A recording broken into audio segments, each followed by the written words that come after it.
하나님 아직도 나를 인도하시나요? 하나님 아직도 나를 인도하시나요? 라는 제목으로 하나님의 말씀 전하도록 하겠습니다. 인생을 살아가다 보면 우리는 종종 예기치 못한 문제들을 만나게 됩니다. 그럴 때 하나님을 믿는 우리들은 그 문제들을 해결하기 위해서 어떻게 합니까? 정말로 하나님을 믿는 사람이라면 당연히 그 모든 문제들을 하나님께 들고 나가기 마련입니다. 인생의 모든 문제들을 주님께 아뢰면서 그 문제들을 하나하나 해결해 달라고 하나님께 도움을 요청하는 것이죠. 그런데 여러분, 문제는 무엇입니까? 우리가 정말로 간절히 기도를 하는데도 불구하고 하나님은 종종 우리의 그 간절한 기도에도 침묵하신다는 사실입니다. 여러분, 혹시 그런 경험 해보셨습니까? 반드시 해결해야 할 중요한 문제가 있어서 하나님께 간구했습니다. 그런데 하나님께서 아무런 응답도 하지 않으시는 것이죠.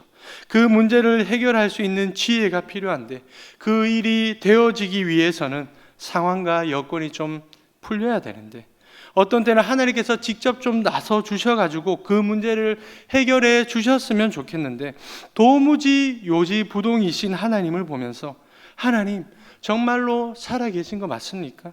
그렇다면 왜 아무 말씀이 없으시죠? 왜 아무런 역사가 없냐고요? 하나님 저를 정말로 인도하고 계신 게 맞나요? 아마 이 자리에 계신 저와 여러분들은 이렇게 인생을 살아오면서 이렇게 하나님께 따져 물어본 적이 저와 여러분 모두 한 번쯤은 있지 않았을까라는 생각이 듭니다. 오늘 말씀을 보면 그런 경험을 했던 한 인물이 등장하고 있습니다. 누굽니까? 바로 우리가 잘 알고 있는 믿음의 조상 아브라함입니다. 아브라함은 느지막한 나이 75세 때 하나님의 부르심을 받고 인생 일대의 아주 중요한 결단을 내리게 되었습니다. 여호와께서 아브라함에게 이르시되 너는 너의 고향과 친척과 아버지의 집을 떠나 내가 내게 보여줄 땅으로 가라. 하나님께서 하란에 거주하고 있던 아브라함에게 느닷없이 나타나셔서 하셨던 말씀이 무엇입니까? 떠나라는 것입니다. 떠나라. 한평생 자신이 살아왔던 정든 고향과도 같았던 그 땅을 떠나서 하나님이 보여주실 미지의 땅으로 가라는 것이죠. 그러자 아브라함이 그 말씀에 어떻게 반응했습니까? 창세기 12장 4절에서 이렇게 말씀하고 있습니다. 이에 아브라함이 여호와의 말씀을 따라갔고, 그리고 히브리서 11장 8절에서는 또 이렇게 증언하고 있습니다. 믿음으로 아브라함은 부르심을 받았을 때 순종하여 장래 유업으로 받을 땅에 나아갈새 갈 바를 알지 못하고 나아갔으며, 아브라함은 어디로 가야 할지 목적지와 방향도 알지 못한 채 그저 하나님의 말씀만 믿고 순종하는 마음으로 그 정든 고향 땅을 떠났다는 사실입니다. 여러분, 다시 한번 말씀드리지만 그가 그 부르심을 받고 떠났을 때의 나이가 무려 75세였습니다. 그리고 그 당시 자신의 터전을 떠나는 것은 오늘날 우리들이 이사를 하거나 이주를 하는 것처럼 쉬운 일이 아니었습니다. 사실 오늘날에도 새로운 지역으로 이동을 해서 정착하고 살아가는 것은 쉬운 일이 아닌데, 하물며 그 고대 사회에서는 어떠했겠습니까? 그 당시 자신의 터전을 떠난 것은 강도의 위협과 생존의 위기, 그리고 수많은 짐과 또 재산과 가족들을 데리고 가야 하는 그 수고와 번거로움, 그 외 온갖 위험들을 무릅쓰는 일이었습니다. 그런데다 아브라함에게는 특별히 더 힘든 상황이 주어져 있죠. 무엇입니까? 그는 어디로 가야 할지 알지 못한 채 그야말로 목적지도 모르고 떠났다는 사실입니다. 한마디로 그는 오늘날의 난민들처럼 목적 없이 방황하는 방랑자의 삶을 시작했던 것입니다. 근데 여러분, 아브라함이 그런 수많은 난관들이 있었음에도 불구하고 왜 그런 인생을 선택했던 것일까요? 그 이유는 바로 하나님의 약속에 대한 믿음이 있었기 때문입니다. 하나님이 자신에게 복을 주실 것이라는 믿음 뿐만 아니라 그분께서 자신의 인생을 책임져 주시고 인도해 주실 것이라는 확신이 있었기 때문에 그는 기꺼이 그러한 결단을 내릴 수 있었다는 사실이죠. 근데 여러분, 그 믿음의 순례길을 걸어가던 아브라함에게 어느 날 심각한 문제가 찾아왔습니다. 그는 하나님의 인도하심을 따라 가나안 땅으로 들어가게 되었고, 거기서 세겜이라는 동네, 그리고 베델과 아이를 거쳐서 마침내는 네게브라는 동네에 안착하게 되었습니다. 그런데 그는 거기서 어떠한 문제를 만나게 되었습니까? 오늘 말씀 10절입니다. 그 땅에 기근이 들었으므로. 여러분, 우리가 잘 아는 대로 아브라함이 들어가게 된 그 가나안 땅은 어떤 땅이었습니까? 성경에서는 그 땅을 젖과 꿀이 흐르는 땅이라고 누누이 강조한 바 있습니다. 그러니까 그 땅은 생산성이 굉장히 좋은 아주 비옥한 땅이었다는 사실입니다. 하지만 여러분, 아무리 비옥한 땅이라 할지라도 비가 오지 않으면 어떻게 될까요? 당연히 물이 없으면요, 메말라 버리겠죠. 가나안 땅도 마찬가지입니다. 그 땅도 우기인 겨울과 봄에 비가 충분히 내려줘야 비옥한 땅이 될 수 있는데, 그때 비가 오질 않으면 그 좋은 땅도 사막같이 황폐해져 버린다는 사실입니다. 근데 하필이면 아브라함이 그 땅에 거주하게 되었을 바로 그 무렵에 그런 극심한 기근이 찾아오게 되었던 것이죠. 여러분, 아브라함이 하나님의 부르심을 받고 그 부르심을 따라 얼마나 신실한 인생을 살아왔었는지 창세기 12장 7절에서 8절은 이렇게 증거하고 있습니다. 여호와께서 아브라함에게 나타나 이르시되 내가 이 땅을 내 자손에게 주리라 하신지라. 자기에게 나타나신 여호와께 그가 그곳에서 제단을 쌓고 거기서 베델 동쪽 산으로 옮겨 장막을 치니 서쪽은 베델이요 동쪽은 아이라. 그가 그곳에서 여호와께 제단을 쌓고 여호와의 이름을 부르더니. 여러분, 아브라함은 자신의 거주지를 옮길 때마다 그리고 자신이 머물게 되었던 곳곳에서 하나님을 예배했습니다. 그가 세겜 땅에 있을 때도 베델과 아이 사이에 있을 때도 그는 하나님께 제단을 쌓으며 예배했다는 사실입니다. 이처럼 그는 그토록 신실하게 하나님을 의지하며 그분의 인도하심을 따라오고 있었다라는 사실이죠. 근데 여러분, 그가 네게브라는 그 남방 지역으로 옮겨가서 자신의 생존을 위협하는 기근이라는 문제를 만나게 되자 어떠한 모습을 보이기 시작했습니까? 이전에 하나님을 예배하는 모습은 온데간데 없이 사라져 버렸습니다. 하나님과의 교제가 멈추어 버렸습니다. 그는 그저 코앞에 닥친 기근이라는 생존의 문제를 해결하기 위해 자신의 주관적인 생각대로 살아가고 있었던 것이죠. 그 당시 팔레스타인 지역에 기근이 찾아오면 그곳에 거주하던 대부분의 사람들은 다 어디로 피신했을까요? 다 애굽으로 내려갔습니다. 왜냐? 애굽은 아주 일찍부터 문명이 발달되어 있었던 곳이라서 음식을 구하기가 용이했기 때문입니다. 그곳은 기근이 찾아와도 생계의 문제를 해결할 수 있는 여러 가지 제도들과 기술들이 갖추어져 있었고, 재화를 통해서 모든 것을 사고 팔 수 있는 시장이 형성되어 있었습니다. 그리고 무엇보다 거기에는 나일강이라는 아주 거대한 강이 있었기 때문에 비가 많이 오지 않더라도 농사를 지을 수 있는 환경적인 좋은 인프라도 구축되어 있었습니다. 그러니 아브라함도 보통의 사람들처럼 생존의 문제를 해결하기 위해서 애굽으로 내려갔던 것입니다. 그런데 여러분, 다른 사람들은 몰라도요, 아브라함에게는 그것이 잘못된 행동이었습니다. 왠 줄 아십니까? 지금 아브라함이 떠나버린 그 가나안 땅이 어떤 땅인지 생각해 보시기 바랍니다. 그 땅은 하나님께서 아브라함에게 주시기로 약속하셨던 땅입니다. 그리고 그가 지금 어떻게 해서 그곳에 있게 되었는지도 잘 생각해 보시기 바랍니다. 그는 하나님의 인도하심을 따라 여기까지 오게 되었던 것입니다. 하나님의 인도하심이 없었다면 그는 가나안 땅에 머물지도 못했을 것입니다. 그러니까 다른 이들은 몰라도요, 아브라함만큼은 하나님의 인도하심이 있기 전까지는 그 땅에 머물러 있어야 했던 것입니다. 지금처럼 극심한 기근이나 어떠한 문제가 찾아오더라도 그는 그 땅에 머물러 있어야 했던 것이죠. 하지만 아브라함은 하나님께 묻지도 따지지도 않고 곧바로 애굽으로 이동했습니다. 하나님의 말씀을 따라가던 그 믿음의 조상 아브라함이 지금은 세상 사람들을 따라서 세상 사람들과 똑같이 살아가고 있었던 것이죠. 여러분, 만약 아브라함이 하나님의 인도하심을 따라 애굽으로 가게 되었다면 그의 마음가짐은 어떠했을까요? 하나님께서 인도하셨으니 당연히 확신을 가지고 담대하게 나아갔을 것입니다. 하지만 그는 하나님의 뜻이 아닌 자신의 뜻대로 애굽으로 향해 갔습니다. 그러니 그의 마음속에는 당연히 두려움이 엄습해 올 수밖에 없었겠죠. 그 두려움의 증거가 무엇입니까? 바로 애굽에서 자신의 아내를 누이라고 속였던 것입니다. 그는 자신의 목숨이 위협을 당할까 하는 그 두려움 때문에 아내를 누이라고 속이는 아주 치사하고 파렴치한 꼼수를 부렸던 것입니다. 그런데 여러분, 그가 우려했던 일이 진짜 현실이 되어버렸습니다. 아브라함이 애굽에 도착하게 되자 애굽 사람들이 그의 아내였던 사라의 아름다움에 도취되어 버렸습니다. 심지어는 바로의 고관들도 그녀의 아리따움에 반해버려서 결국에는 그녀를 바로의 궁궐까지 끌고 가 버렸습니다. 그 대신 아브라함은 자기 아내를 대가로 양과 소와 노비와 나귀와 낙타를 얻게 되는 횡재를 누리게 되었습니다. 그런데 여러분, 그런 횡재에도 불구하고 아브라함의 기분은 어떠했을까요? 그는 과연 행복했을까요? 아무런 대가 없이 공짜로 얻게 된 재물들이었다면 희죽희죽 웃으며 기뻐했을지도 모르겠습니다. 하지만 그는 그 재물을 얻는 대신 한평생을 함께 살아온 그 인생의 동반자 사라를 잃게 되는 엄청난 대가를 치르게 되었던 것이죠.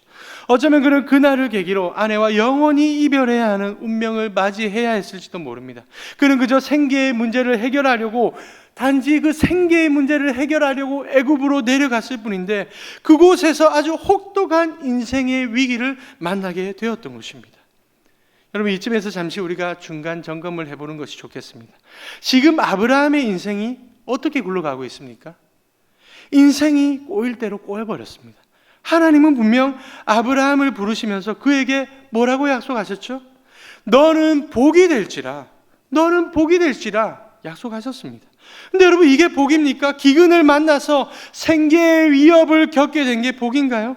애굽으로 가서 아내를 잃게 된 거, 이거 복입니까? 아마 아내를 잃고 엄청난 재물을 얻게 된 그 순간에 아브라함의 입에서는 비소 섞인 원망의 고백이 나왔을지도 모르겠습니다. 하나님 뭐라고요? 이게 복이라고요? 분명 저한테 약속하셨잖아요. 저한테 복을 주신다면서요. 저를 복이 되게 하신다면서요. 그런데 이게 뭡니까? 지금 제가 처한 상을 좀 보십시오. 제 인생이 꼬일 대로 꼬여버렸습니다. 여태껏 하나님의 말씀을 따라 살아왔는데 고작 이것뿐인가요? 하나님, 도대체 그 약속은 확실한 겁니까? 하나님은 지금도 살아계시기는 한 겁니까? 그렇다면 하나님, 제 인생이 왜 이렇게 꼬여버린 겁니까? 하나님, 저를 정말로 인도하고 계신 게 맞습니까? 여러분, 엄밀히 따져보면 하나님은요, 사실상 하나님은 잘못한 게 없으십니다. 애굽으로 간 것은 하나님의 결정이 아니라 누구의 결정이었습니까? 순전히 아브라함 자신의 결정이었습니다. 기근이라는 인생의 문제는요, 그 당시 누구라가 겪을 수 있는 보편적인 문제였지만 아브라함은 그 문제를 만났을 때 하나님께 묻지 않았습니다. 하나님의 인도하심을 구하는 예배 행위는 전혀 찾아볼 수 없었습니다. 그는 기근이라는 생존의 문제가 닥쳐오자 곧장 자신의 생각대로 인생의 방향을 결정했습니다. 그의 잘못은 전적으로 아브라함 본인에게 있었던 것이죠. 아내를 잃게 된 것도 마찬가지입니다. 그는 애초에 아내 때문에 생길 위협을 예견하고 있었습니다. 그러니까 아내를 누이라고 속이는 그런 전략을 꾸밀 수 있었던 것 아니겠습니까? 하지만 그럴 줄 알았다면 진작에 애굽으로 내려가지 말 것이지 왜 그런 위협을 예상하면서도 애굽으로 내려갔냐라는 것입니다. 그리고 애굽에 내려가서도 자기 아내를 지킬 생각은 안 하고 어쩜 그렇게 비겁한 방법으로 아내를 쉽게 내어줄 수 있다는 말입니까? 바로가 사라를 끌고 갈 때라도 아브라함은 자신의 신분을 정당하게 밝히고 자신의 목숨까지 바쳐가며 아내를 지켜내야만 했습니다. 하지만 그는 멀어져가는 아내를 그저 멀뚱멀뚱히 쳐다보고만 있었다는 사실입니다. 그러니까 여러분, 결국 하나님께는요 잘못이 없습니다. 그 모든 상황은 아브라함 자신이 자초한 것입니다. 칼빈의 말대로라면 그 인생의 위기는 하나님의 은혜에 의존하여 살지 않고 인간적인 방법으로 살아가다 빚어진 당연한 결과였습니다. 하지만 그러한 경우에도 사람들이 대체로 보이는 반응은 어떠한 반응입니까? 문제의 원인은 정작 자신에게 있는데도 괜히 하나님을 원망하며 그분께 따지고 묻는다는 것입니다. 하나님, 왜 나에게 이런 고난을 주시는 겁니까? 정말로 저를 인도하고 계신 게 맞습니까? 여러분, 아브라함은 그야말로 속수무책이었습니다. 자기에게는 도무지 이 문제를 해결할 방법이 없었습니다. 그는 바로에게 아내를 내어준 대가로 재물을 받는 것, 그것 외에는 아무것도 할 수 없었습니다. 사실 이 문제는요, 아브라함 스스로가 책임져야 할 그 결자 해지의 문제였습니다. 하지만 그는 자신이 일으킨 문제들을 도무지 풀어낼 재간이 없었습니다.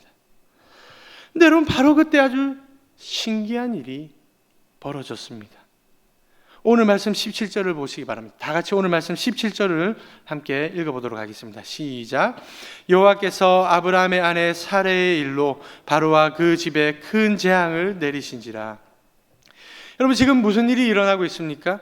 하나님의 극적인 개입하심이 일어나고 있습니다. 하나님께서 아브라함과 그의 아내 사라를 지키시려고 바로에게 큰 재앙을 내리셨다는 사실입니다. 근데 여러분, 잘 한번 가만히 생각해 보십시오. 이게 좀 이상하지 않습니까? 솔직히 벌을 받아야 될 사람은 누굽니까? 아브라함 아닌가요? 아브라함.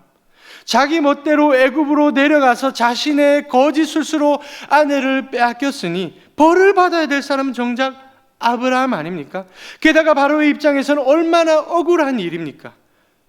바로는 아브라함의 말을 곧이곧대로 믿은 채 그저 사라를 데려갔을 뿐입니다. 그리고 그가 단지 강제적으로 사라를 끌고 간 것이 아니라 문제가 될 수 없었던 것이 아브라함에게 바로가 분명히 대가를 치러 주었습니다. 여러 가지 재물들을 내어주었습니다. 그 대가를 치르고 사라를 데려간 것이기 때문에 어찌 보면 법적으로도 문제가 없었습니다. 그러니까 참 아이러니하게도 잘못의 원인 제공자는 아브라함인데 하나님은 아브라함이 아닌 지금 바로에게 재앙을 내리고 계시는 것이죠. 그럼 우리는 이 사건을 어떻게 해석해야 될까요? 이 황당한 사건을 통해서 하나님께서 우리에게 주시는 메시지가 무엇일까요? 이 사건을 아주 단순히 쉽게 비유하자면 이 상황은요, 이런 겁니다. 어떤 초등학생이 길을 가다가 아주 덩치 큰 중학생들을 만나게 되었는데 그 중학생들이 이 초등학생 아이를 위협하는 것입니다. 근데 그때 저 멀리서 그 아이의 아버지가 달려와서는 그 중학생들에게 혼쭐을 내는 것입니다. 너 왜 우리 아들 괴롭히니? 왜 우리 딸 괴롭히니? 얼른 뺏은 물건 돌려줘. 여러분, 지금 하나님께서 하시는 일이 마치 그 초등학생 아이의 아버지가 하는 그런 행동과도 같은 것입니다. 물론 잘못은요, 아브라함에게 있었습니다. 하지만 하나님은 아브라함의 잘잘못을 따지기 이전에 그의 그 행위를 따지기 이전에 그의 존재됨을 먼저 생각하셨던 것입니다. 여러분, 아브라함은 어떤 존재였습니까? 하나님께 부름받은 특별한 사람이었습니다. 하나님의 아들과도 같은 그분의 소유된 백성이었습니다. 그래서 하나님은 자기 사람이었던 그 아브라함을 책임지시고자 그 인생의 위기 가운데서 그를 극적으로 건져내어 주셨다라는 사실입니다. 여러분, 이 극적인 사건을 경험하게 된 아브라함은 이후에 어떤 깨달음을 얻게 되었을까요? 그는 자신의 잘못된 선택으로 애굽으로 내려가서 인생의 큰 위기를 자초했었지만 결국 하나님의 극적인 인도하심으로 그 위기를 모면하게 되었습니다. 뿐만 아니라 자신이 계속 겪어왔던 생계의 문제도 전화위복으로 해결받게 되었다는 사실이죠. 바로에게 재물도 받고 아내도 돌려받는 일석이조의 이득을 보게 되었던 것입니다. 근데 여러분, 그러한 경험을 하고 나서 아브라함이 어떻게, 그 인생이 어떻게 달라지게 되었는지 오늘 본문 말씀에 이어지는 말씀, 창세기 13장 1절 말씀을 다 같이 한번 보시기 바랍니다. 13장 1절에서 이렇게 증언하고 있습니다. 제가 읽어드리겠습니다. 아브라함이 애굽에서 그와 그의 아내와 모든 소유와 롯과 함께 네겝으로 올라가니, 아브라함은 애굽으로 가기 전에 머물러 있었던 그 네겝 지역으로 다시 돌아갔습니다. 하나님께서 마지막으로 인도해 주셨던 그 지점으로 다시 돌아갔던 것이죠. 그리고 이어지는 3절을 보시기 바랍니다. 그가 네겝에서부터 길을 떠나 베델에 이르며 베델과 아이 사이 곧 전에 장막 쳤던 곳에 이르니. 여러분, 네겝으로 돌아갔던 아브라함이 이제는 어디로 이동하고 있습니까? 베델과 아이 사이, 곧 전에 그가 장막을 쳤던 곳으로 이동하고 있다는 사실입니다. 때로 그때 그가 장막을 쳤던 바로 그 장소가 어떠한 장소인지 기억해 보시기 바랍니다. 창세기 13장 4절에서 이렇게 말씀하고 있습니다. 그가 처음으로 제단을 쌓은 곳이라 그가 거기서 여호와의 이름을 불렀더라. 여러분, 거기가 어떤 곳입니까? 그곳은 바로 아브라함이 가나안 땅에서 처음으로 하나님을 예배했던 곳입니다. 그러니까 지금 아브라함이 그곳으로 다시 돌아갔다는 것은 무엇을 의미하겠습니까? 애굽에 있을 때만 하더라도 그의 마음속에는 어떠한 질문이 있었죠? 하나님, 아직도 나를 인도하고 계시나요? 그런데 그곳에서 하나님의 극적인 인도하심을 경험하고 예배의 처소로 돌아와서는 하나님께 어떠한 고백을 하게 되었습니까? 하나님, 여전히 나를 인도하시는군요. 여전히 나를 인도하시는군요. 그는 하나님의 극적인 인도하심을 경험하게 되자 그분을 향한 믿음과 신뢰를 회복하게 되었습니다. 그래서 그는 다시 그 예배의 자리로 돌아와서 주님께 감사하며 바로 그 예배의 자리에서 다시금 그분의 인도하심대로 살아가는 복된 인생을 살게 되었다라는 사실이죠. 여러분, 살다 보면 우리도 종종 아브라함처럼 살아갈 때가 있습니다. 평소에는 예배도 잘 드리면서 하나님을 잘 믿다가도 인생의 위기를 만나게 되면 내 생각과 내 뜻대로 행동할 때가 많습니다. 하나님이 침묵하시면 응답하실 때까지 인내심을 가지고 좀 기다려야 되는데 당장 코앞에 닥쳐와 있는 문제를 보니까 마음이 조급해지는 것이죠. 그러면서 하나님을 예배하고 그분께 의뢰하는 일은 뒷전으로 밀려나는 것입니다. 그러고는 나의 주관적인 판단과 세상적인 방법들을 앞세우게 되는 것입니다. 그러다 결국 어떻게 됩니까? 아브라함처럼 인생이 꼬일 대로 꼬여버리는 것입니다. 그럼에도 여러분, 오늘 이 자리에 모인 저와 여러분에게 소망이 있는 이유가 무엇입니까? 우리의 잘못으로 인생이 꼬여버리는데도 불구하고 그 신실하신 하나님께서는 우리의 삶에 극적으로 개입해 주셔서 우리를 도와주신다라는 사실입니다. 그야말로 인생의 모든 문제들 가운데 우리를 구원해 주시는 것이죠. 왜냐? 유다서 1장 1절에서 그 이유를 이렇게 설명하고 있습니다. 예수 그리스도의 종이요 야고보의 형제인 유다는 부르심을 받은 자, 곧 하나님 아버지 안에서 사랑을 얻고 예수 그리스도를 위하여 지키심을 받은 자들에게 편지하노라. 여러분, 우리가 어떤 자들입니까? 아무리 허물 많고 죄 많고 연약한 인간이라 할지라도 우리는 하나님 아버지 안에서 사랑을 받은 자들입니다. 그리고 그분의 독생자 예수 그리스도에 의해 보호하심을 받는 자들입니다. 그러니까 우리는 다른 이들과 달리 그분께 특별히 부름받고 선택받은 그분의 소유들이라는 것입니다. 그래서 바울이 로마서 8장 30절에서 이렇게 말씀하고 있는 것입니다. 또 미리 정하신 그들을 또한 부르시고 부르신 그들을 또한 의롭다 하시고 의롭다 하신 그들을 또한 영화롭게 하셨느니라.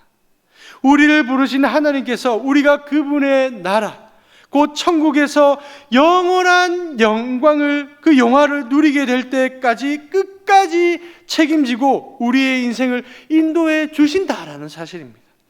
그러니까 여러분, 그 놀라운 은총을 입게 된 자들에게 마땅히 요구되는 삶은 무엇이겠습니까?